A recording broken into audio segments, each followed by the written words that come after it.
Muy buenas tardes y bienvenidos a un nuevo episodio de Encuentros en la tercera fase. Hoy tengo el placer de contar con Miguel Ángel Becanzones, que fue uno de los últimos ponentes en el evento del Lighthouse Day en Madrid. Miguel Ángel, muchísimas gracias por pasarte por aquí. Bienvenido.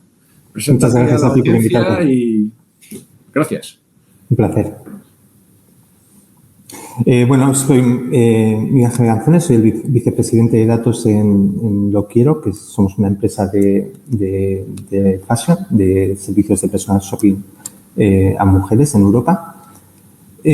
Básicamente soy responsable de la estrategia de datos y de explotación de datos de Loquiero. Mi background es soy doctor en ciencia de datos, en inteligencia artificial, ¿no? Entonces, una parte de mi vida ha estado más dedicada a la investigación de algoritmos de machine learning o de más estadísticos. Y ahora ya llevo casi 10 años en el mundo de la industria, pues liderando equipos de datos, algunos de ellos de alto rendimiento. Y en Loquiero, pues con una visión más holística, más estratégica de todo el ciclo de vida del dato, ¿no? De extraer valor del dato desde todos los puntos de vista, ¿no? Genial, muchísimas gracias, Miguel Ángel. Hoy tenemos una agenda bastante chula. El dato, principales desafíos, equipos ganadores, Aldo Simple, Open Source y Multicloud. Estas dos, equipos ganadores y Simple, Open Source y Multicloud, fueron dos puntos que extraje de la ponencia de Miguel Ángel en el Lighthouse Day. Me parecieron muy interesantes. Y por último, ya que está tan de moda y que tenemos a Miguel Ángel, que conoce bastante el tema de los algoritmos y demás, bueno, pues nos aventuraremos en lo que es la IA generativa, que está tan de mano y tan de moda, ¿no? Por decirlo de alguna manera, trataremos de avanzar. Pues sin más dilación nos metemos en faena, Miguel Ángel. Allá vamos. Vamos allá. Empezamos con principales desafíos en el entorno de los datos. Hablábamos por detrás de un montón de cosas. ¿Cómo lo ves? Bueno, lo veo interesante y bueno, veo que ya es algo que ya no es nuevo, ¿no? Que me acuerdo que este interés por el dato como valor arrancó un poco con el boom de la escalabilidad, ¿no? De las tecnologías de Big Data, un poco con el éxito de las grandes empresas, ¿no? De los Google, Amazon, etcétera. Eso generó una bola de interés en las empresas, ¿no? De cómo podemos replicar estos éxitos a nuestra escala, ¿no? En cada uno de nuestros negocios, y eso se ha quedado, ¿no? Quizás el Big Data perdió fuelle, ¿no? O ocupó su lugar, el lugar debido a una tecnología de esa naturaleza, pero el valor del dato se ha quedado, ¿no? Y es algo que yo creo que está ya calado. Y ahora quizás el próximo reto es entender realmente qué es lo que eso implica, ¿no? Qué es lo que significa realmente valor del dato en cada una de nuestras organizaciones, que eso pues será muy heterogéneo, ¿no? Porque depende de cada organización. Qué es lo que implica a nivel estratégico y organizacional en las empresas. Y luego también mucho reto a nivel de gestión de personas, de gestión de procesos y muchas veces también de no dejarnos llevar por olas, ¿no? Vamos a hablar de la IA generativa, ¿no? Esto arrancó con otra gran ola del hype que fue el Big Data. Es interesante porque genera ruido, genera expectativa, ¿no? Agita ahí el avispero del dato y eso a nosotros nos viene bien. Pero también hay que hacer un ejercicio de responsabilidad de poner todas esas nuevas tecnologías al valor de nuestras organizaciones, ¿no? Al servicio de nuestras organizaciones, con un ejercicio más de responsabilidad, ¿no? Entonces, ahí está principalmente, yo creo, el reto del dato, ¿no? El que ocupe un lugar propio en las empresas, que eso cale a nivel organizativo también y estratégico, más allá de las modas, ¿no? De las modas están en todos los lugares, ¿no? Y ahí también el tema es que yo veo cierta analogía a la ingeniería del software, ¿no? Hace 25 años se hacía ingeniería del software un poco como se podía, ¿no? Un poco totalmente ¿no? Pues no había grandes prácticas, no había grandes metodologías, o al contrario, ¿no? Había metodologías muy estrictas, ¿no? El PMBOK y demás, de la definición funcional, el paso del desarrollo, etcétera, ¿no? Que luego chocaba con la práctica, ¿no?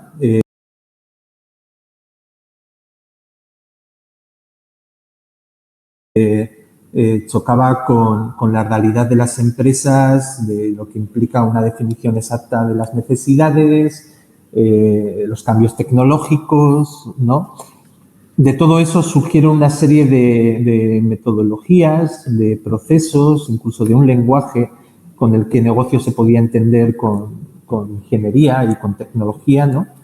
Un lenguaje propio que sirviera de mecanismo de comunicación entre esos mundos, ¿no? Yo como negocio necesito poder transmitirte necesidades, objetivos, y tú como tecnología necesitas poder transmitirme tus inquietudes y cómo vas a dar solución a esas necesidades y tiene que haber un punto en común donde se entiendan, ¿no? Eso en el mundo del software ya es una realidad, ¿no? Prácticamente hoy cualquier gestor de product manager o project manager o cualquier stakeholder de negocio o cualquier CEO entiende que hay unos procesos, unas metodologías que hay que seguir, ¿no? Y que eso implica que la empresa va a poder tener una entrega de valor adecuada. Eso en el mundo del dato a día de hoy no termina de existir, ¿no? Ya tenemos nuestros primeros libros estrictos, ¿no? De hay que seguir todos estos pasos de la A a la Z, ¿no? Pero ahora estamos en la pelea de un poco esa teoría llevarla a la práctica y ver dónde choca con la realidad de cada una de nuestras empresas, ¿no? Y yo creo que todavía está por surgir una serie de procesos, metodologías y sobre todo de lenguaje que favorezca una cultura que nos lleva a un entendimiento entre el mundo del dato, el mundo de la tecnología y el mundo del negocio dentro de nuestras organizaciones. A día de hoy eso suele ser el principal punto de fricción en las empresas. Sí, un genial análisis ahí. Yo me acuerdo de Big Data cuando eran solo 3 Vs, luego ya empezaron a sumarse Vs, ya no sé si son 12, 15, 20 o... Yo he perdido la cuenta, pero me quedé en 7. Totalmente ha crecido. Y me he apuntado varias cosillas, ¿no? El descubrimiento del Big Data fue efectivamente un punto de break donde realmente se empezó a hablar el dato. El dato estaba en muchos periódicos, la gente empezó a ser noticia, ¿no? Más allá de que terminara siendo un hype, muchas empresas empezaron a meterse en tecnologías, clústeres de Hadoop, más Redis, vamos a ver cómo lo podemos explotar. Es cierto que muchas iniciativas terminaron no generando el retorno que hubieran debido, pero sí que es un momento disruptivo en el que no solo afectó, o por lo menos yo lo veo así, no solo afectó a la explotación del dato y a poner el dato sobre la mesa, sino que además generó muchos perfiles alrededor. Ya se pasó del tradicional BI, developer, a ingenieros de datos, analistas de datos, arquitectos de datos. Parece que fue una explosión alrededor del dato que continúa a día de hoy. Luego también me he tomado ahí lo de software development, lo tenía justamente en la chuleta para comentarlo, ¿no? Todas esas metodologías que están alrededor del desarrollo del software, todos esos casos de test, integración, que ahora mismo se están empezando a explotar también dentro de lo que es las buenas prácticas, ¿no? de gestión del dato, DataOps, etcétera, etcétera. Me parece que desde mi punto de vista vamos por el buen camino de poder limitar el gap que tú bien me mencionabas de tecnología, negocios y gente de IT, ¿no? Que al final sea una sinergia, ¿no? Y todos salgan beneficiados de eso, de implementar y llevar a cabo un ecosistema que realmente redunde en un beneficio común para las organizaciones. Creo que al menos los pasos se están dando. Sí, yo creo que vamos en la buena dirección, pero también que es muy pronto, ¿no? Que cuando hablamos de DataOps, de MLOps, incluso si metemos al tema de la seguridad, ¿no? En la gobernanza de los datos, simplemente de la ciberseguridad desde un punto de vista más general, son cosas que son de hace 1 año y medio, 2 años como mucho, ¿no? Entonces, realmente está en un periodo muy incipiente, muy temprano, no hay nada maduro todavía, ¿no? Incluso tecnologías como MLflow cambian muy rápido. ¿No? Ya tecnologías, volviendo al Big Data, ¿no? Como pueden ser Spark, Flink, etcétera, ya tienen una estabilidad, una madurez. Sabemos que esas son y ya cambian menos, ¿no? En el caso de las tecnologías que dan apoyo a estos nuevos procesos, están en un cambio continuo, ¿no? Si tú buscas talento con cierta experiencia en esas tecnologías, el mercado es prácticamente nulo, ¿no? Porque no la hay. Es la gente que está involucrada en ese proceso o no existe, ¿no? Es gente que está arrancando y que como está cambiando mucho, pues la experiencia real es pequeña, ¿no?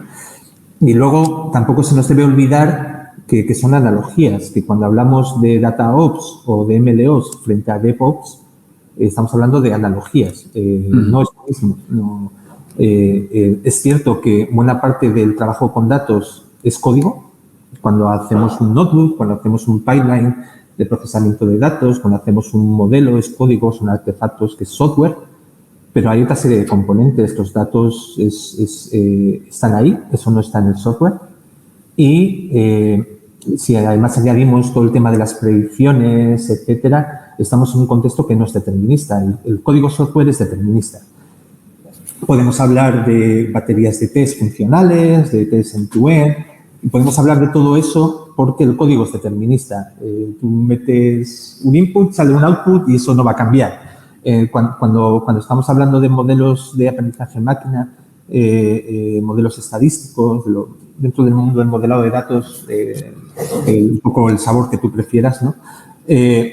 No deja de ser estocástico, ¿no? Es decir, tú metes la misma entrada y te da la misma salida dependiendo del entrenamiento, del estado del modelo.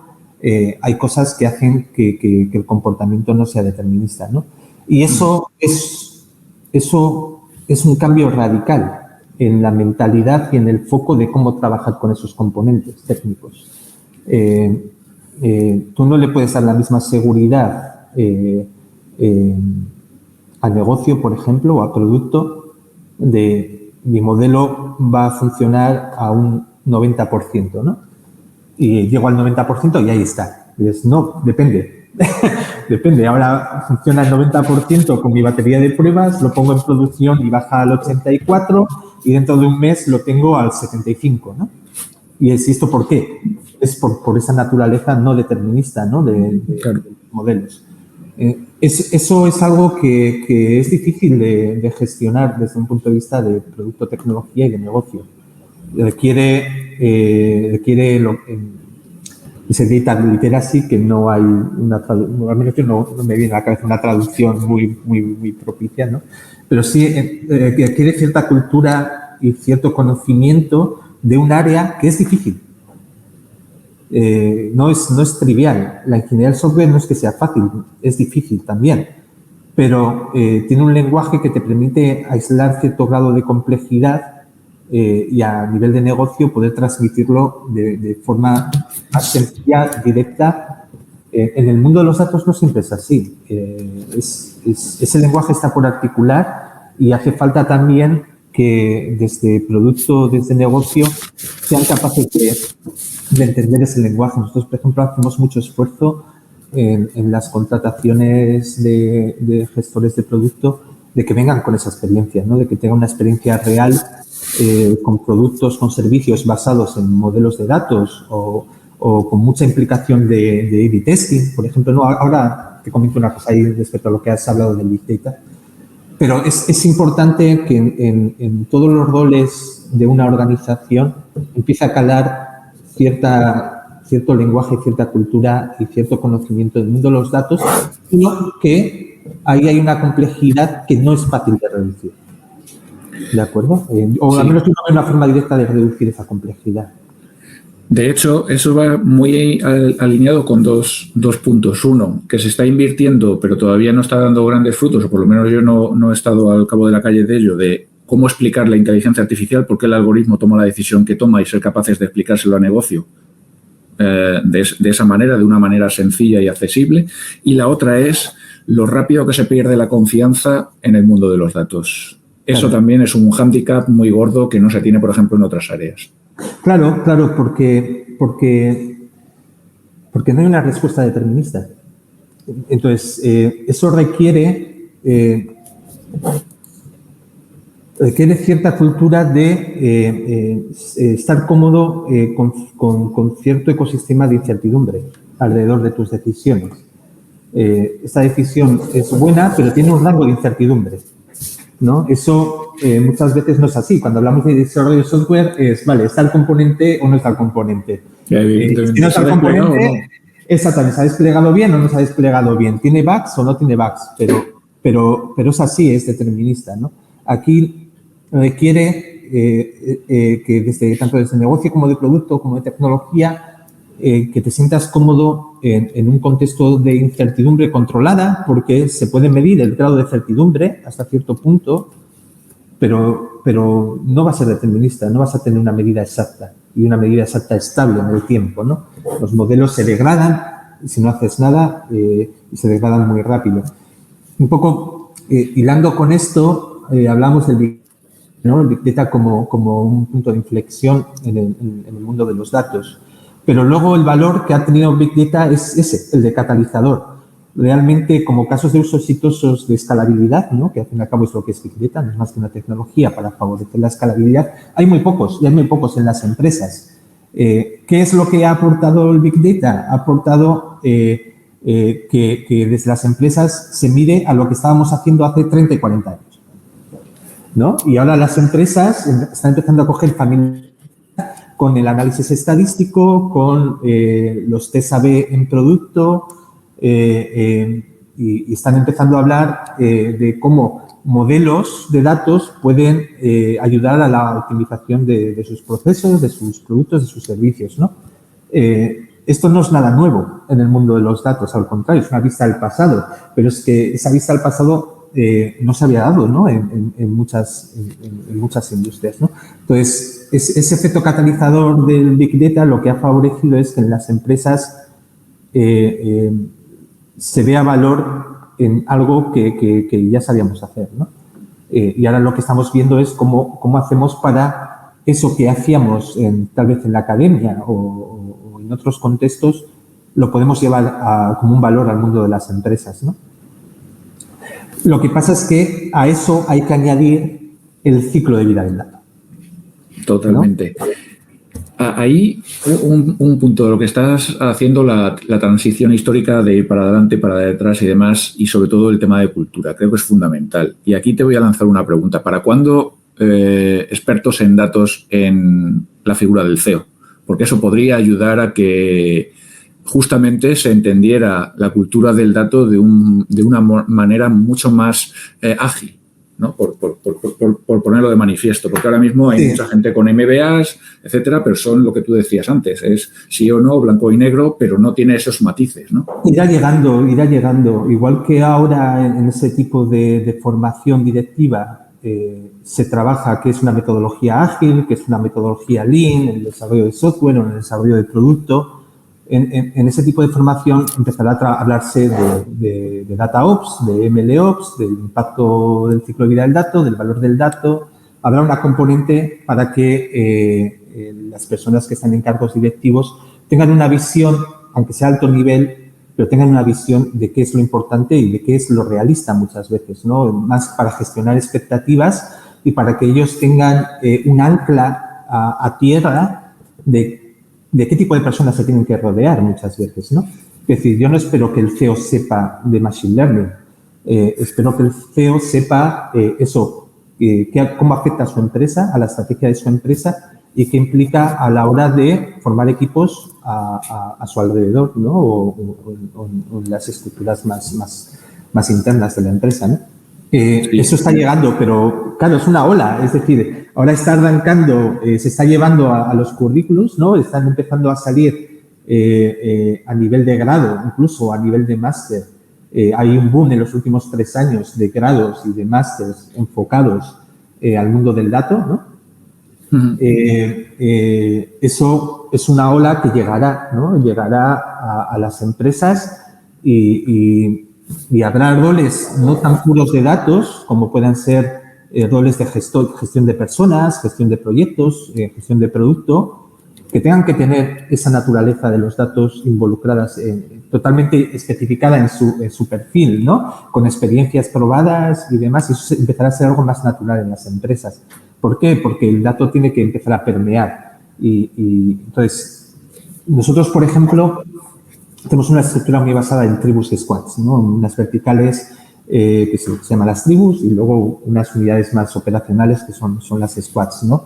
Se busca que esas squads, que esos equipos sean autónomos, con unas responsabilidades muy claras y sean muy autónomos respecto a esas responsabilidades, lo que implica equipos multidisciplinares, ¿no? Todos los equipos de Lo Quiero, prácticamente todos, a día de hoy hacen analítica de negocio, forman parte del ciclo de vida del dato y hacen analítica digital y A/B testing, sobre todo en temas de CRO, ¿no? De conversion rate, en sus flujos de producto digital, ¿no? Eso es parte ya natural del día a día de esas squads, de esos equipos de trabajo. Entonces, eso implica que cuando se juntan todos los roles tienen que tener cierta visión de lo que implica esas dinámicas del dato, ¿no? Los ingenieros, el tech lead y los equipos de ingeniería tienen que saber que con un poco el derecho que se han ganado a gestionar las bases de datos y los flujos del producto digital, como ellos lo consideren, nadie les va a decir nada si quieren cambiar una base de datos o si quieren cambiar un campo, tal.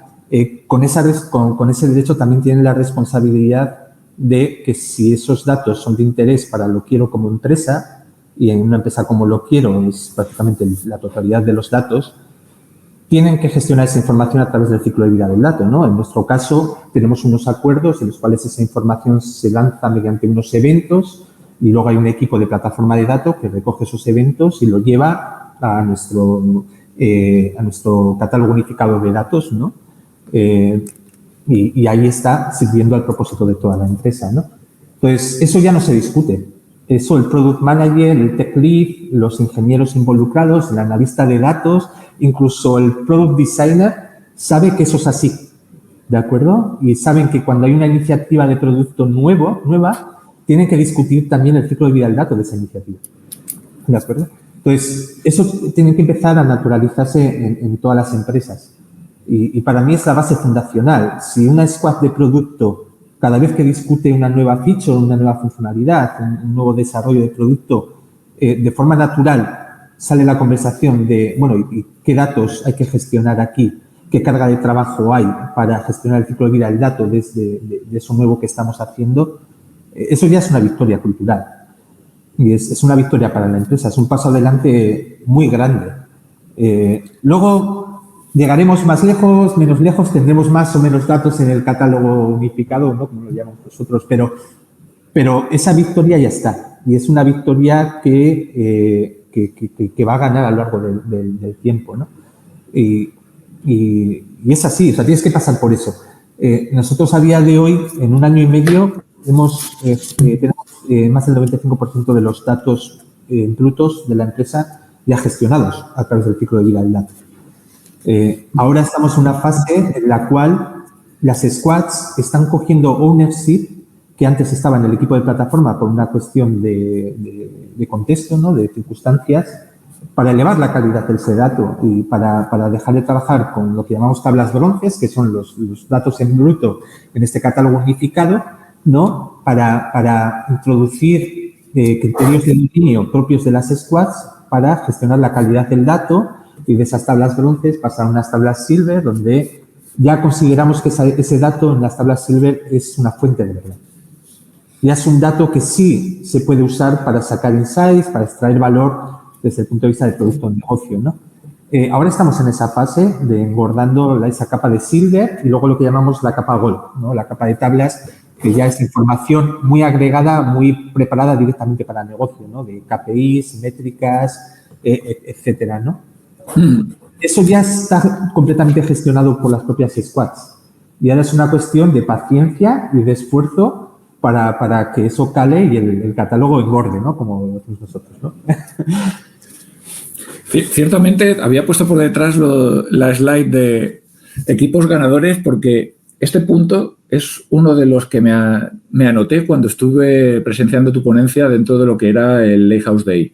Creo que es muy interesante la aproximación que tenéis vosotros con respecto a cómo los propios equipos gestionan y toman el ownership, como estabas diciendo, ¿no? Desplazando el equipo de plataforma y asumiendo ellos los galones. Creo que eso es un más para muchas organizaciones.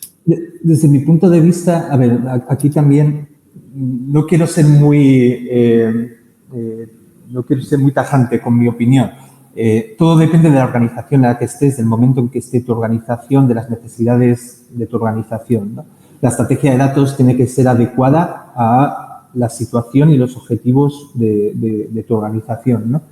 Pero sí para mí hay un punto que es clave, que es una estrategia de datos, sobre todo en su base más fundacional, que es el ciclo de vida del dato, no es algo que se pueda imponer. Es algo que tú tienes que de alguna manera persuadir a los equipos de que eso tiene que ser parte de su día a día y de su ADN, por decirlo de alguna manera, ¿no? De que no es algo que tú tengas que perseguir, sino que ellos sea algo natural para ellos, ¿no? Y la realidad es que al principio cuesta un poco, pero si hay una estrategia clara y las piezas están involucradas, una vez el engranaje empieza a funcionar, no hay vuelta atrás. Es la típica cosa que luego no hay vuelta atrás, ¿no? Cuando tú empiezas a trabajar de una manera ágil y pasas de un mini caos, ¿no?, a una cosa organizada y que ves que hay una entrega de valor continuada, ya no necesitas perseguir eso. La gente lo entiende, lo asimila, le ve el valor claro, ¿no?, y ya no necesitas perseguirlo.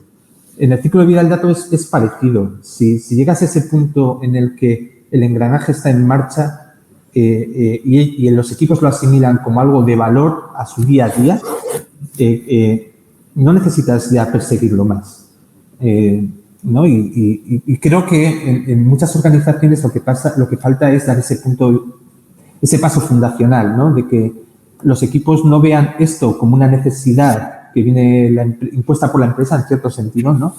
Vale, sí, esto tiene valor para la empresa, pero no para mí, ¿no? Y eso no es así. Eso tiene valor para ti y de ese valor para ti es de donde sale luego el valor para la empresa, ¿no? Y creo que ahí está el principal quiz. Puede ser que no pase así en todas las empresas, ¿no? O que no todas las empresas requieran que esto sea así en todos los equipos. En una empresa como Lo Quiero, que somos pocos, los equipos tienen muchas responsabilidades, todos los equipos tienen un impacto en el producto digital.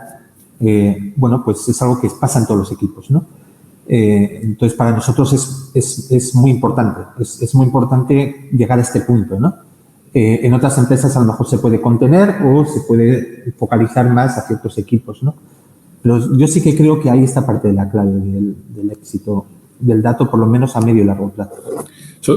Sobre todo porque creo que el grado de autonomía que les brindas es muy alto y eso al final es implicación. Y cuando la gente está implicada, trabaja con ganas y es capaz de identificar ese aporte de valor adicional que está brindando a su propia organización y al final es un win-win. Bueno, no sé si es quick, pero es win.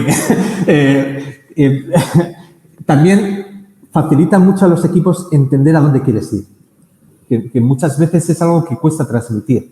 Desde el punto de vista estratégico de la empresa, el ciclo de vida del dato es importante porque queremos tomar decisiones de forma educada, objetivas, ¿no? Entonces necesitamos poder cruzar los datos, necesitamos que esos datos sean confiables, sean de calidad, tener estabilidad en las herramientas para la toma de decisiones, ¿no? Minimizar riesgos operativos. Tú eso se lo puedes contar, pero si no entienden los pasos que tienes que dar para llegar a esos objetivos, es muy fácil eso que se pierda, ¿no? Ahí en la niebla del dato, ¿no? Sin embargo, si ellos entienden los componentes técnicos, los procesos que tienen que manejar en su día a día dentro de una squad para gestionar el ciclo de vida del dato, y eso se convierte en un reflejo muscular, porque es algo que hacen continuamente, Entonces es muy fácil para ellos unir los puntos y decir, vale, esto lo estamos haciendo porque ahora vas a poder generar unos reportes que no dependan de tablas internas, que no se caigan todos los lunes, que el KPI que saca esta persona de negocio en este equipo es el mismo que saca y ahora coinciden, ¿no? Porque son el mismo, porque no tenemos que calcularlo 2 veces, ¿no? Pues lo calculamos una vez, lo ponemos en una gaula y todo el mundo bebe de ahí, ¿no? Y todo el mundo confía en ese dato. Permite de alguna forma unir esos puntos de forma más fácil y también, volviendo a una cosa que habéis comentado al principio, generar esferas de confianza. Suele suceder que los stakeholders, muchas empresas están en un punto en el que cada uno libra la batalla por su lado, ¿no? Yo necesito reportar X y hago lo que haga falta para tener eso para reportar, ¿no? Y solo confío en mí, ¿no? Entonces, es una esfera de confianza muy limitada y muchas veces ni siquiera confío en lo que estoy sacando, ¿no? Claro, generar esas esferas de confianza, ampliarlas no es fácil, porque el stakeholder no va a confiar en el analista de datos o en el BI de primera mano, porque el BI y el analista de datos no confían en los datos con los que están trabajando, ¿no? Y entonces tienes que generar esas esferas de confianza desde el núcleo, y el núcleo es el ciclo de vida del dato, ¿no? Entonces tú tienes que confiar que las tuberías de gestión de los datos están bien, que esos datos llegan a donde tienen que llegar, que tenemos buenos procesos de gestión de la calidad, de gestión de la gobernanza de esos datos, que de ahí se van a generar buenas métricas, buenos KPIs, y a partir de ahí ya puedes generar herramientas para los stakeholders para acceder a sacar valor de esa información de forma más fácil y eficiente. Pero no puedes generar esa confianza desde el tejado. Sí, joder, tiene que ser gobernada y poquito a poco, como tú bien mencionas, y además me he remarcado 2 cosas que tenía aquí: silos, los dichosos silos, las esferas pequeñitas de confianza en las que uno ha aprendido su Access y lo cuadra con 7 Excel que va sacando por ahí de alguien que un día se lo enseñó y ha creado N macros y eso es ingobernable, eso terminará desapareciendo. Y luego mucho workaround. Yo creo que son 2 de los puntos claves para agrandar esa confianza y que al final sea cross a la organización. Claro, y yo creo que una de las cosas que las empresas se están dando cuenta es que algo que veían como una fortaleza, ¿no? Quizás personas que tenían mucho conocimiento del negocio, ¿no? Y que tenían personas muy claves en esa toma de decisiones, en esa gestión de la decisión, son riesgos para la empresa, ¿no? Si tu operativa depende de una persona, esa operativa está en riesgo, ¿no? Y no es un problema de esa persona está haciendo bien su trabajo. Es simplemente que no lo estás enfocando de la manera adecuada. Y a veces es difícil porque tienes que gestionar ese riesgo, pero no tienes que atacar a esa persona, ¿de acuerdo? No es un problema de esa persona, ¿no? Pero muchas veces en ese proceso esa persona tiene que perder esfera de poder, ¿no? Ese poder que atesoran lo tienen que repartir, en nuestro caso, por ejemplo, a las squads, a las tribus, etcétera, ¿no? Eso es algo que en el mundo del dato las empresas tienen que empezar a pelearlo, ¿no? Y a valorarlo como una gestión del riesgo. Tus procesos no pueden depender de... Hay un concepto muy técnico que es el de percolación, ¿no? Es cuántas personas se tienen que poner enfermas para que mi operativa se derrumbe, ¿no? Y en muchas empresas es un grado muy bajo, y muchas veces está en la gestión de la información, no está en procesos más manuales de una línea de fabricación, ni siquiera en procesos de proveedores. Muchas veces esos nodos en los cuales son muy sensibles a que tu operativa se vea impactada si hay una persona que se va, si hay una persona que tiene una baja prolongada, a cualquier cosa que pase, ¿no? están en el ciclo de información, ¿no? En el ciclo del dato o en la gestión de ese dato, ¿no? De esa información para la toma de decisiones, para el control de un producto, de una operativa, ¿no? Entonces, yo creo que en el ciclo de vida del dato lo que se están empezando a dar las empresas cuenta es que pueden empezar a gestionar ese riesgo mejor. En nuestro caso está clarísimo, ¿no? Y ha habido casos de personas que atesoraban mucho control, ¿no? Que han tenido que soltarlo. Y en algunos casos esas personas han terminado saliendo de la empresa, ¿no? Pues, porque no encontraban su lugar, ¿no? Y eso tienes que aceptarlo también como empresa, ¿no? Que esas personas, si vas a gestionar ese riesgo, pues existe un riesgo implícito de que esas personas ya no estén interesadas en estar aquí, ¿no? Pero también muchas veces son cosas más triviales, son riesgos operativos como, por ejemplo, que los dashboards dejen de lanzar o que los propios stakeholders dejen de lanzar queries a bases de datos internas, porque estás corriendo el riesgo de tirar tu propio producto, de que tu producto se caiga por una query mal lanzada, ¿no? Que te la lanzas a la máster en lugar de a la esclava, ¿no? No puedes poner tanto riesgo en una operativa, ¿no? Y muchas veces ese riesgo está bajo la alfombra, porque todo el mundo conoce el riesgo de perder a un proveedor, de una caída de servicio, de ciertos riesgos más habituales, ¿no? Pero el riesgo de que un stakeholder quiera hacer un reporting y lance una SQL a una base, ese riesgo las empresas no lo controlan habitualmente o es más desconocido, lo ven como algo más natural, ¿no? Bueno, pues lanza una query y ya está, ¿no? Y es no, estás incurriendo en un riesgo operativo y si te empiezas a medir eso, te das cuenta de que hay cosas que pasan habitualmente alrededor de esos riesgos, ¿no? Entonces, muchas veces esa gestión de riesgo va más en ese sentido que en el de silos. Es cierto que el de los silos es algo que tienes que detectar y que tienes que controlar, pero muchas veces la mayor parte de la gestión del riesgo operativo a través del ciclo de vida del dato está a esas cosas quizás un poco más mundanas que hacemos pensando que no son dañinas, ¿no? Pero que incurren en riesgo, ¿no? Sí, esas queries de 600 líneas que tienen un performance de eso, que te para cualquier y luego hay operacional. Claro, y luego hay un segundo riesgo, que es que esas queries se convierten en legacy muy rápido y muchas veces no están al día con el negocio, ¿no? Lanzas una query y le preguntas al stakeholder, vale, ¿pero qué querías ver con esto, no? Y no te sabe responder, ¿no? Pero ¿cómo no puedes saber responder a lo que necesitas, no? Y es porque dependen de una lógica que estaba en otra cabeza, que se convierte muy rápido en legacy y que a lo mejor el producto ha evolucionado y lo que estabas midiendo ya no tiene sentido, o no tiene sentido como lo estabas midiendo antes, ¿no? Pues, ahí hay un riesgo latente que yo creo que es una de las cosas que las empresas se están empezando a dar cuenta que ahí hay mucho valor. Más que quizás en nuevas grandes funcionalidades, productos o servicios que ofrecer a través del dato, ¿no?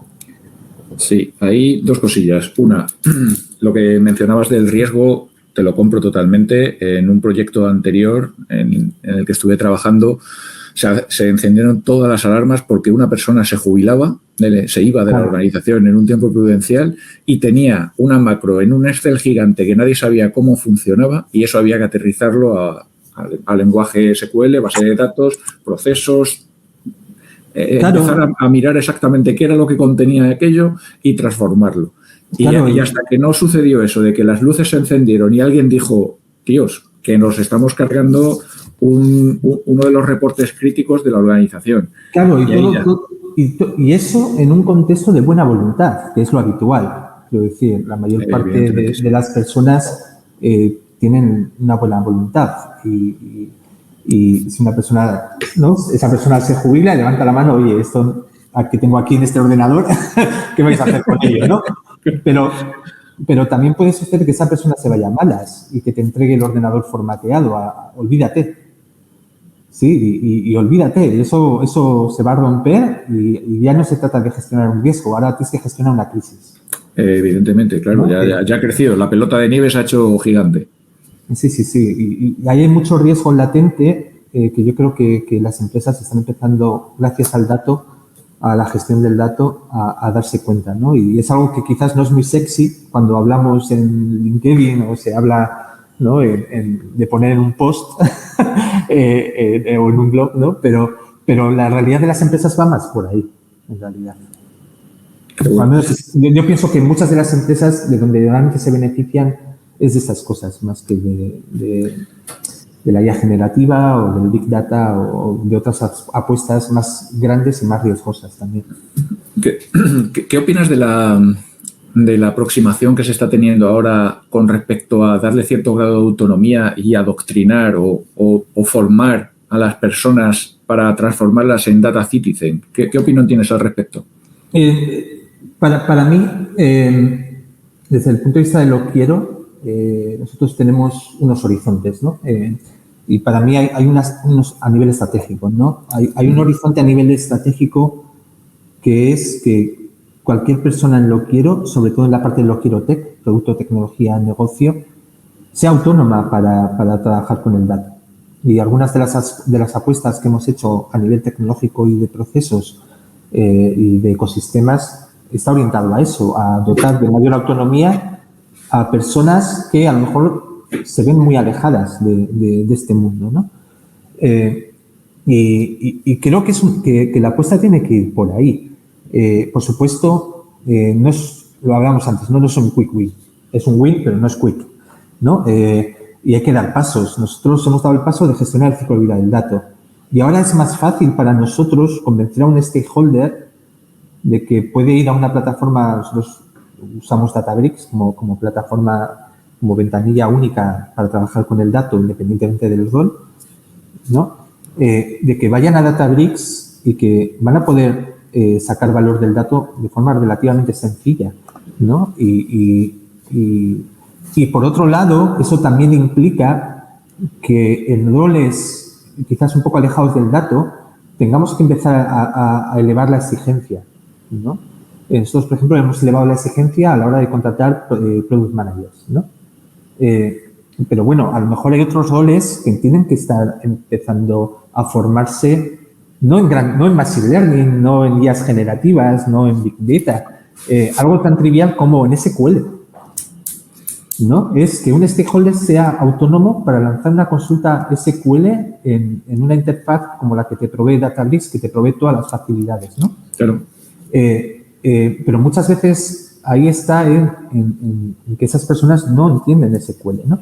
Entonces, vale, ganamos autonomía en el sentido de tenemos unos roles más cercanos a ellos, unos BIs en negocio, unos DAs en las squads de producto, que te pueden apoyar a la hora de definir esas queries, pero luego tú tienes la autonomía de tu catálogo de queries, lanzarlas y modificarlas porque te las hemos parametrizado y tú tienes una interfaz sencilla para trabajar con esas queries, ¿no? Deberíamos ir hacia un horizonte en el que ese trabajo que ahora ayudan a hacer BIs, DAs, analistas de datos, pues sean ellos mismos quienes lo puedan hacer, ¿no?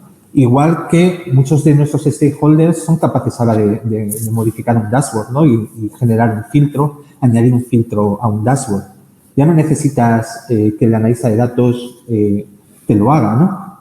Tú tienes esa autonomía, pues porque vas ganando, hay autonomía, ¿no? Vas ganando conocimiento y porque como empresa persigues personas que ya vengan con ese conocimiento, ¿no?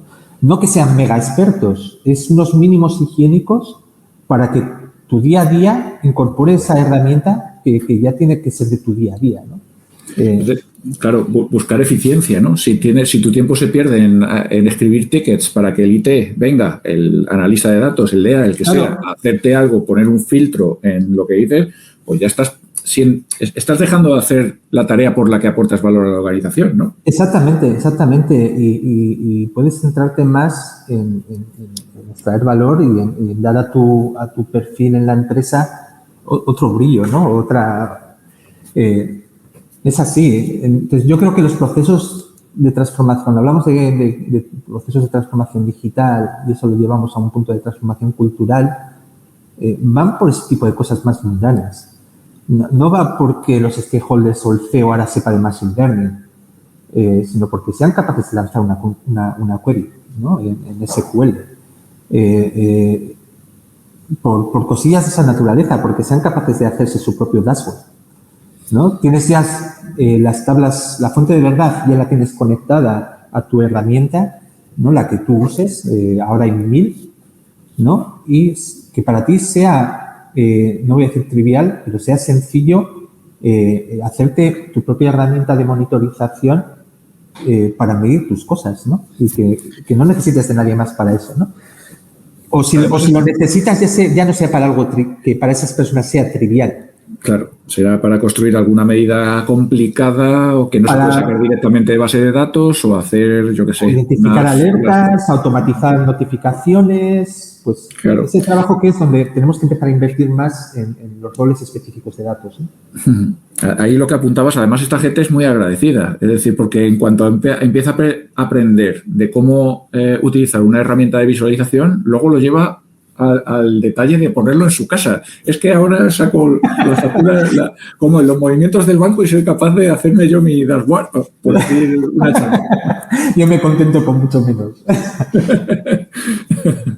Perfecto. Pues si parece, saltamos a la siguiente topic, que es otra de las que realmente... Sí, pero está relacionado con esto. Es intentar hacerlo sencillo, claro. Intentar hacerlo simple y buscar el valor en esa simplicidad, ¿no? Yo no espero...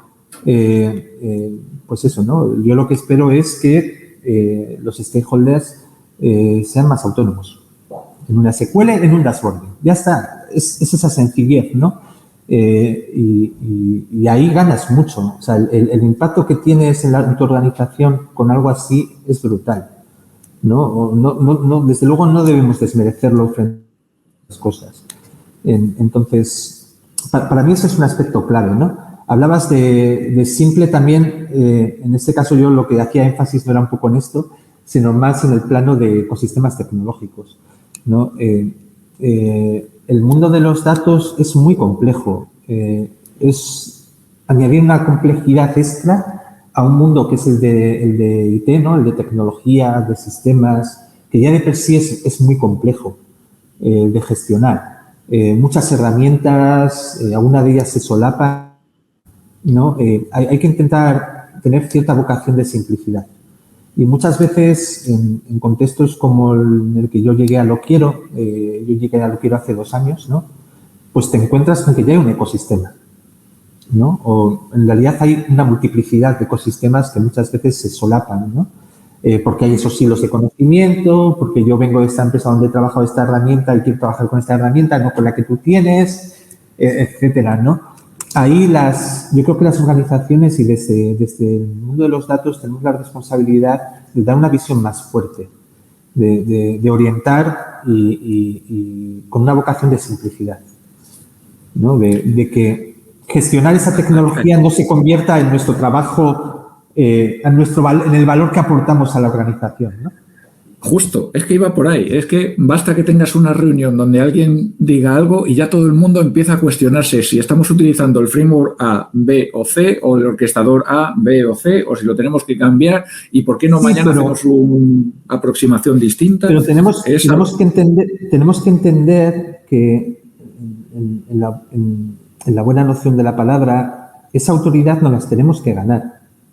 Entonces, muchas veces desde el mundo del dato también pecamos de jugar mucho, de mucha POC, de probar muchas cosas, muchos ecosistemas y yo creo que también tenemos que hacer un ejercicio de responsabilidad y de valentía y simplificar y hacer una apuesta más comedida por algo que dé estabilidad y que dé serenidad a los equipos y confianza, ¿no? Y que poco a poco vean los ecosistemas alrededor del dato como algo en lo que confiar, ¿no? Algo que es complejo, es más que complejo, es sofisticado, ¿no? Pero que esa sofisticación no vaya a un plano de difícil de gestionar por complejidad, ¿no?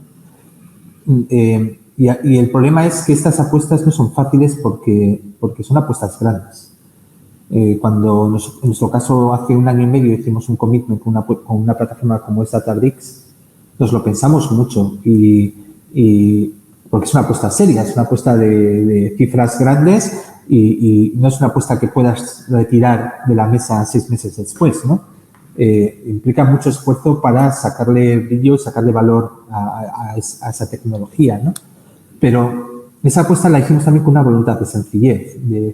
Es una plataforma que a nosotros nos ayuda en los frentes principales que queremos abordar desde la estrategia del dato, con un impacto claro en el negocio y que ofrece una ventanilla única a los distintos roles de datos, ¿no?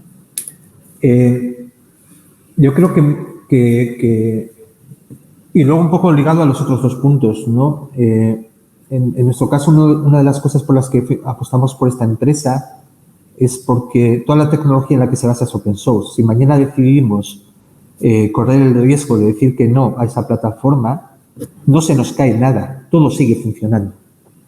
¿Sí? Porque es una capa que se pone sobre una infraestructura de hierro, ¿no? De máquinas y de código que sigue ahí, es nuestra, no es de esa plataforma. ¿Sí? Será más difícil de gestionar porque ya no tenemos esa herramienta que nos ayuda a esa sofisticación simplificarla, ¿no? Claro. Será más complejo, ¿sí? Pero todo sigue funcionando, ¿no? Y podríamos seguir funcionando igual, ¿no?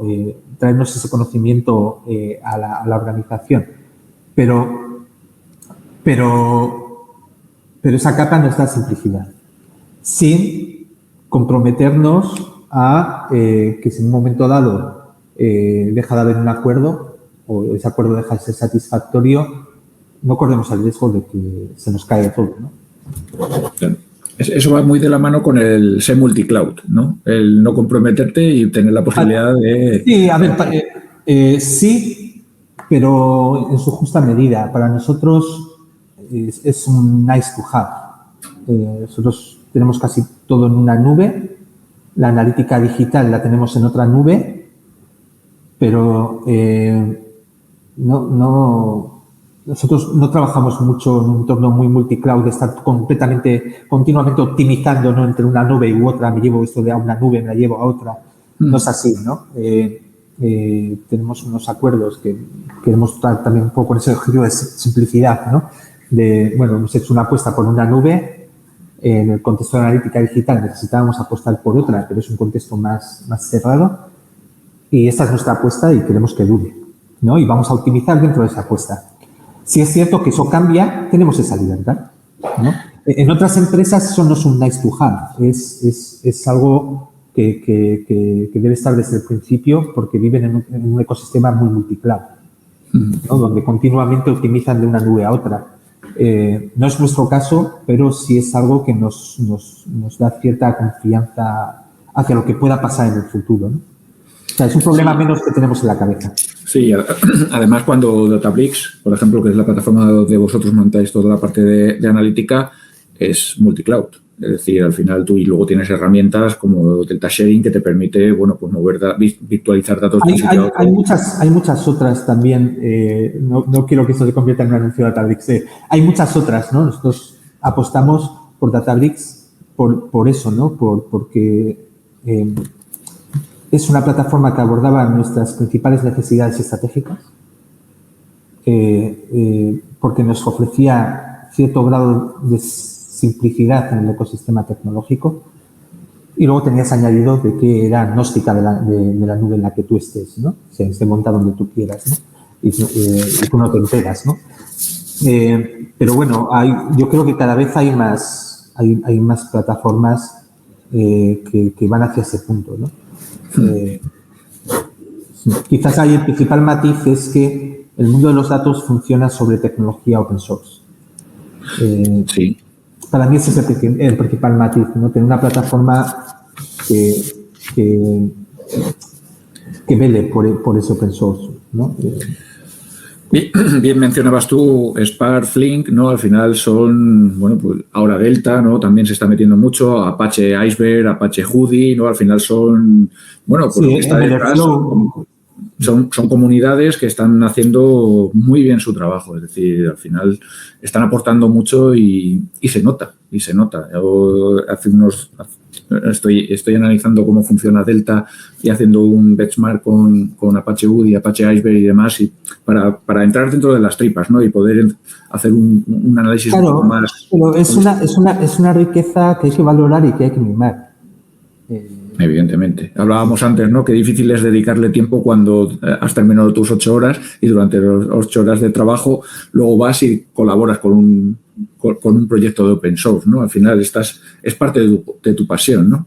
Sí, pero si lo llevamos a un plano de profesionalización del mundo del dato, tampoco tiene por qué ser así.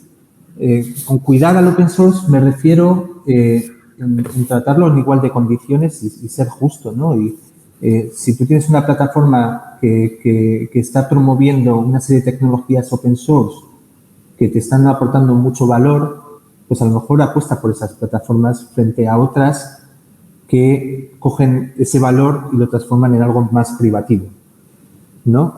No se trata luego de que tú a tus trabajadores les exijas o les pidas que contribuyan a esos proyectos, ¿no? Dentro de la empresa o fuera de la empresa, sino desde un contexto de profesionalización, tú como empresa también tienes la responsabilidad de reconocer la tecnología sobre la que estás construyendo, ¿no? Y ser consecuente, ¿no? Es decir, sí, al final sí. lo que es... En el valor y en los riesgos también.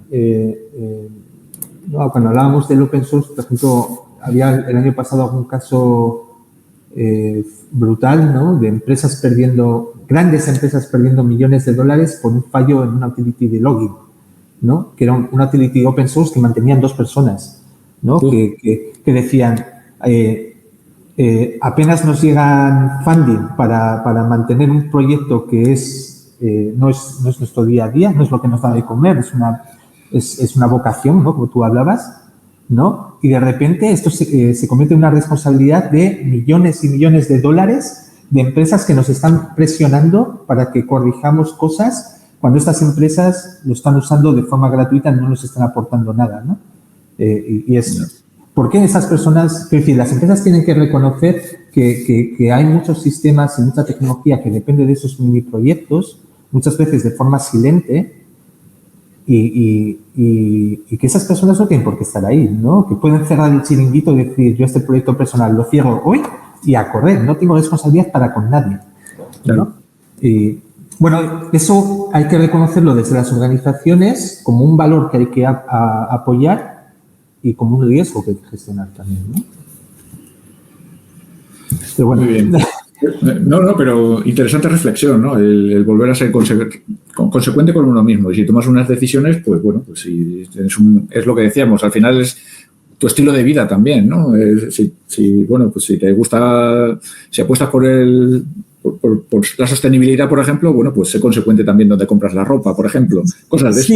Sí, pero en el mundo del dato yo creo que hay el añadido de reconocer la realidad de que prácticamente el 80% de las tecnologías punteras son open source. Entonces, ya no es una cuestión de elección. Tienes ahí una responsabilidad añadida de que lo que estás las piezas sobre las que estás construyendo son open source y eso pues tiene una serie de características que tienes que aprender a gestionar, ¿no? Y que tienes que poner a la luz, ¿no? De esa gestión. De hecho, y a ligazón de esto, hace unos meses estuve en el Open Source Day de Microsoft. O sea, que imagínate hasta dónde ha llegado el cambio de rumbo. No, es que hay empresas como Microsoft que llevan años y años apostando por el open source. Lo podrán hacer de forma más o menos ética o cuestionable. Yo ahí no tengo una opinión fundada, no lo sé. O sea, realmente nunca me he puesto a mirar así cómo lo hacen, ¿no? Pero está claro que ellos le dan un valor al open source y que de alguna forma lo promueven. No veo por qué el resto de organizaciones, sobre todo en el mundo del dato, en el que la presencia del open source es clave, no tengamos que hacerlo así, ¿no? Perfecto. Pues avanzamos y ahora sí que nos quedan principales beneficios de la IA generativa. ¿Cómo lo ves? La guinda, ¿no? Ahora ya sí que nos podemos pegar aquí horas y horas. Bueno, yo soy una persona pragmática en ese sentido. Nosotros estamos ahora analizando la situación, ¿no? Y viendo realmente qué oportunidades reales hay, ¿no? Reales y viables, ¿no? Yo creo que cuando se habla de este tipo de tecnología hay que intentar poner un poco los pies en la tierra, ¿no? por un lado, para nosotros la primera reflexión que hemos hecho es, hay dos vías, que son muy distintas, son muy, muy, muy distintas. Hay una vía que es, hay una serie de herramientas y servicios que están saliendo al mercado y que pueden empezar a formar parte del toolbox, del día a día de las personas empleadas en Loquiero. En distintos roles, ¿no? Hay gente que usa ChatGPT para, yo qué sé, para lanzar una query, para hacer un borrador de un código, para responder en Customer Service a una pregunta de una clienta. Bueno, X, ¿no? Pero son herramientas de mercado que se usan, ¿no? Que deben de empezar a formar parte de nuestro conjunto de herramientas habituales, como pueda ser Git, como pueda ser Jira, como pueda ser una suite ofimática o lo que sea, ¿no? Pues eso implica empezar a trabajar procesos, buenas prácticas, gestión de costes, gestión de riesgos, del uso de esas herramientas. Como si fuera un martillo, ¿no? Tú tienes ahí una línea de fabricación y tienes una serie de herramientas y tienes una gestión de esas herramientas en términos de procesos, personas, costes, riesgos, etcétera, ¿no? Pues esto es igual, ¿no? Entonces, hay una línea de trabajo clara, ahí es de, bueno, vamos a ver realmente las personas de Loquiero qué valor le están sacando a estas herramientas, cómo lo hacen, y vamos a ver si hace falta definir procesos para que esas herramientas se usen de forma adecuada. Sabemos ahí que hay un riesgo también en el uso ético de esas herramientas, ¿no? En cuanto a datos. Y también sabemos que ese mercado no es estable. La monetización de esas herramientas es algo que no es maduro, que las grandes empresas lo están trabajando, no tienen unas políticas claras, no hay una visión clara de cómo se va a monetizar. Y eso se traduce a que no hay una visión clara de cuál va a ser el coste de uso de esas herramientas, ¿no? No es una suite ofimática que tiene un coste de por licencia. Ahora, el día de hoy, no lo sabemos. Sabemos más o menos cómo lo gestionan ahora, pero puede cambiar, ¿no? Y entonces, puede ser que sea una herramienta útil, pero si a mí el uso de esa herramienta me supone un incremento de un 10% en los costes del margen que yo le saco a mi producto, pues a lo mejor no dejo que mis empleados usen esa herramienta, ¿no? Porque si mis empleados usan esa herramienta, no la van a usar con sus licencias nominales, con esos cargos a sus cuentas bancarias, ¿de acuerdo? Si eso es una herramienta de trabajo, tendrá que ir asociado a un gasto de trabajo, ¿no? Entonces, yo ahí como empresa tengo la responsabilidad de ver si esa herramienta es la adecuada. La adecuada en términos de funcionalidad, de usabilidad, pero también de costes. ¿Sí? Costes y eficiencia. Costes y eficiencia. Entonces, es una de las cosas que yo creo que durante los próximos meses irá viendo más claridad por parte de esas empresas que proveen estas herramientas de mercado, y ahí iremos viendo qué margen hay dentro de una organización como Loquiero para incorporar esas herramientas en el toolbox de los distintos empleados, ¿no? Esa es una vía que para mí es probablemente la más pegada a tierra. Luego hay otra vía que es de la que más se habla, que es vamos a desarrollar nuevos productos, nuevos servicios, a entrenar nuestros propios modelos, tal. Pues, vale, sí, pero eso es como se dice, high risk, high win. No, ¿cómo es? High risk, high return, algo así. No sé, tienes que encontrar, para poder hacer eso, involucrarte en eso, porque no sabes qué impacto va a traer en tu organización. La mayor parte de las empresas no tienen ni idea de cuál va a ser el impacto, el retorno que va a traer algo de esta naturaleza.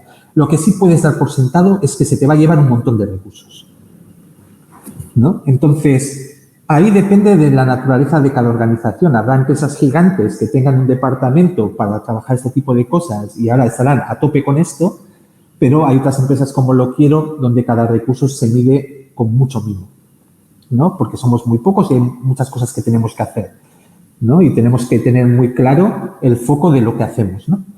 Y que eso esté alineado con la estrategia de negocio y que cumplamos con los planes que tenemos para con nuestros accionistas, ¿no? Y con nuestras clientes, claro. Entonces, hay que buscar iniciativas que estén a la altura del riesgo que implica a nivel de esfuerzo, coste e incertidumbre. Y no hay tantas. Y yo no creo que las empresas tengan tantas. En muchas empresas no habrá, cero, ¿no?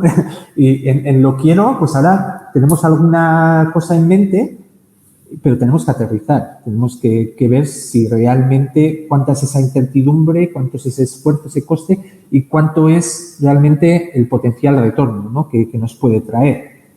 Y cuando hagamos ese ejercicio de responsabilidad ya veremos si apostamos por eso o no.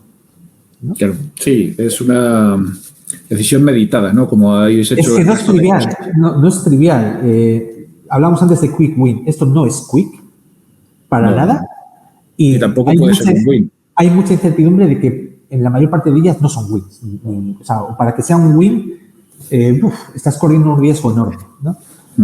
Entonces, no son decisiones nada triviales, ¿no? Y hay cierto hype, un poco también recuerda al mundo del Big Data, ¿no? Te tienes que meter en esto porque si no te vas a quedar atrás, ¿no?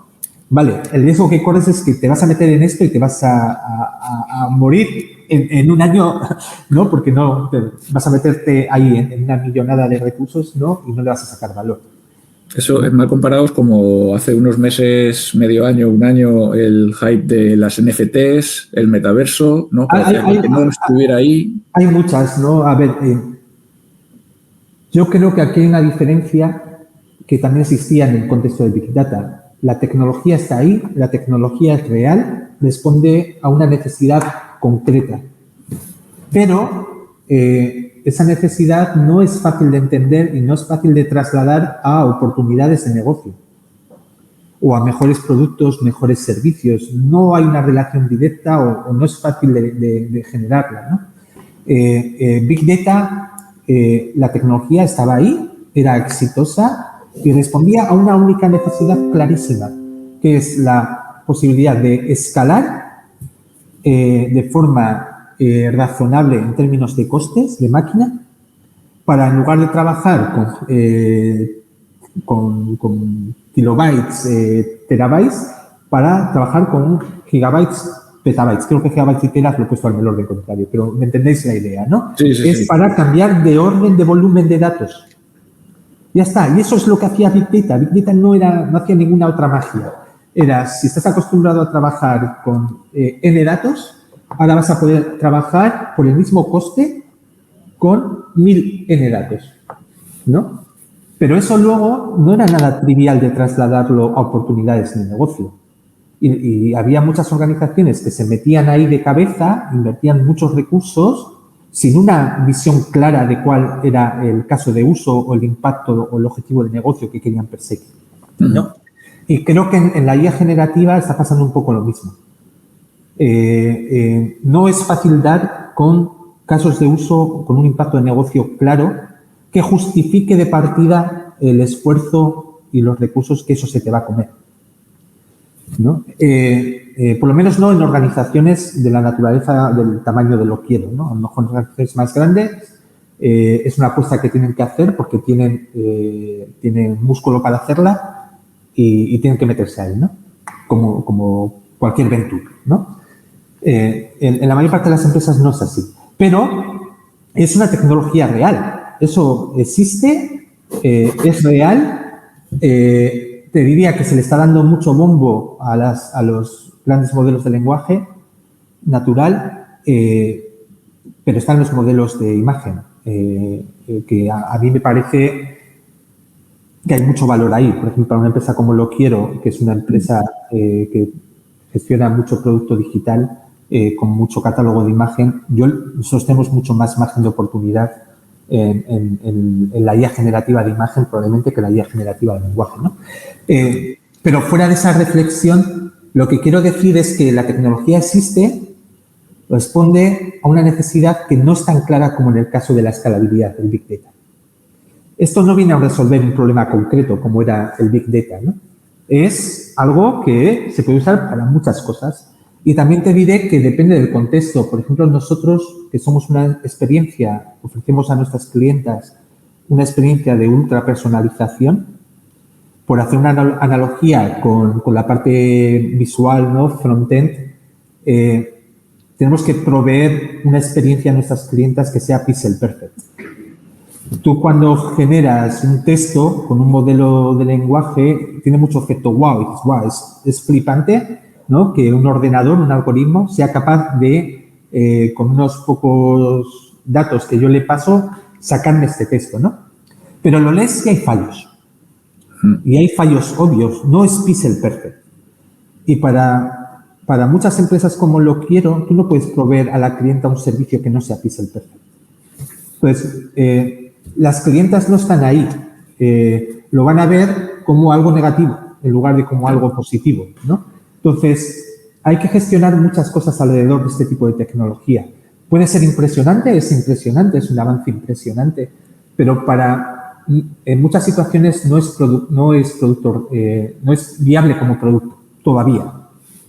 O la cantidad de esfuerzo que requiere hacerlo viable como producto hace que sea inviable como una iniciativa, ¿no? Ahí yo creo que hay que ser paciente y hay que buscar oportunidades muy claras que justifiquen todo ese esfuerzo.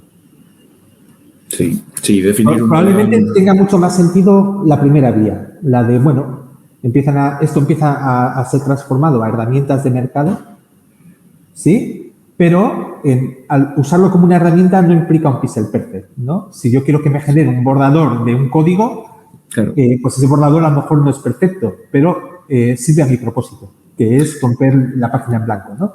Claro, te ayuda a ser más rápido, a poder otro input, ¿no? Y ver y poder comparar, ¿no? ¿Qué idea tenía yo de lo que decíamos? Una query. Bueno, pues yo tenía intención de hacer, pues mira, a lo mejor cruzándolo por un integer es más eficiente. Jolines, pues incluso te sirve para aprender, ¿no? Claro, totalmente, pero más como herramienta que como algo que tengas que integrar dentro de tus productos, servicios o que vaya a generar nuevos productos, servicios, porque luego es muy difícil de productivizar.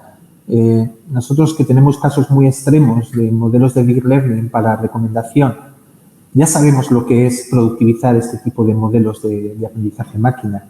Es muy difícil cumplir con todo el ciclo del modelado de datos, aunque tengas herramientas como MLflow, como un Model Registry, como un Feature Store, lleva mucho esfuerzo, tienes que hacer muchos clics para que esos procesos, esos pipelines tengan unos costes asumibles, que den una latencia de respuesta adecuada. Hay muchas cosas que afinar, que ajustar, que no son triviales. Introducir este tipo de modelos en un contexto de producción es mucho esfuerzo y mucho riesgo, más allá de que luego tenga un retorno claro, ¿no? Pero hay que quedarse con eso, que es una nueva vía que probablemente en un tiempo prudencial continúe aportando y se vea un valor más claro. Y lo que decías tú, a diferencia de otras tecnologías como la del metaverso, por ejemplo, bueno, además de otro hype como era el del metaverso, es que detrás no había la tecnología, no había llegado. Ahora mismo la presentación de las nuevas gafas de Apple ha sido reciente, todavía son modelos pesados, no hay un sistema de inmersión real. Es decir, hay mucho por construir, que sí, que a día de 10 años vista probablemente esté y sea un ecosistema, pero... La realidad virtual y la realidad aumentada es un claro ejemplo, ¿no? Son tecnologías... aquí voy a echar mi batallita del abuelo, pero cuando yo estaba haciendo la carrera, mi proyecto de fin de carrera fue en una empresa que estaban montando mis colegas que ya habían terminado alrededor de la realidad aumentada y la visión artificial, ¿no? Seguimos teniendo los mismos problemas. Son tecnologías muy de nicho. Porque implica maquinaria, implica guantes, gafas. Mucha sensorización. Implica mucha sensorización, implica también, hay un sesgo cognitivo, el cerebro no se adecua del todo a este tipo de experiencias cuando hablamos sobre todo de inmersión, ¿no? de realidad virtual. La realidad aumentada también es lo mismo, no es tan claro, pero te lo pruebas y dices, guay, qué guay esto, ¿no? Puedo ver aquí, estoy en la línea como operario y tengo las instrucciones de lo que estoy montando, las instrucciones se solapan con el producto que estoy montando, con todas las tuercas anotadas, ¿no? Qué guay, pero fatiga mucho esa realidad aumentada. Y ergonómicamente no está ahí, y yo no sé si va a llegar, porque hay una serie de cableados dentro de nuestra cabeza alrededor de la sensórica que de alguna forma chocan con esa otra experiencia. No sé si acostumbrándonos a ella las nuevas generaciones irán teniendo menos impacto, ¿no? De marearse, de tener una experiencia de rechazo, ¿no? O sobre todo de fatiga, ¿no? Pero hemos visto en 20 años que los mismos problemas que veíamos 20 años atrás con una tecnología mucho más inmadura, los seguimos teniendo ahora con una tecnología mucho más madura, ¿no? No sé, son cosas que son muy de nicho. La tecnología Big Data es una tecnología de nicho. Es una tecnología de nicho y eso es algo que hay que entender. La IA generativa muy probablemente es como herramienta creativa, sea una herramienta probablemente que venga a quedarse, de ayudar a la creatividad, ayudar como una herramienta que te ayude a romper la página en blanco, a pensar en voz alta, ¿no? En cierto sentido, ¿no? A transformar ideas en cosas reales que tú puedas testar rápido, como una tecnología para desarrollar productos y servicios, probablemente sea una tecnología de nicho. Va a tener su valor, pero en ciertos nichos, ¿no? Y, bueno, yo creo que hay que aprender a reconocer esos nichos y aceptar que muchas empresas no estamos ahí. Claro, eso puede ser un diferencial, ¿no? Para crear tu océano azul, ¿no? Y poder explotar y crear un nuevo producto, una nueva experiencia, algo, ¿no? Pero claro, sí, lo que tú mencionas. Muchas empresas que vean esos nichos serán de nueva creación, muy probablemente. Totalmente. No lo sé. Ahí, bueno, yo lo que puedo hacer es un ejercicio de responsabilidad y pensar en esas tecnologías dentro de la estrategia de lo quiero y ver si hay cierto nicho que nos pueda aportar. Y si no lo hay, tratar de persuadir de que es algo que, aunque sea muy atractivo, a lo mejor no nos tiene que descentrar, lo tenemos que aparcar a un lado y ya está, ¿no? Y no pasa nada. Totalmente. Perfecto. Pues, Miguel Ángel, al principio te decía, bueno, pueden ser 45 minutos, media hora, una hora, creo que llevamos casi 1 hora y 20, al final es lo que suele pasar, que echamos un rato distendido, charlamos, yo me lo he pasado genial, te lo tengo que comentar, mucha, y volver a darte las gracias por estar por aquí, por pasarte, por hacer comunidad y por contarnos todas estas cosas interesantes que nos has contado. He estado muy cómodo, muchas gracias. Me alegro. Bueno, chicos, la próxima semana tendremos a Tomás Otero, hablaremos un poquito también de tecnología y nos seguimos viendo. Muchísimas gracias y hasta aquí llegó el episodio de hoy. Un saludo.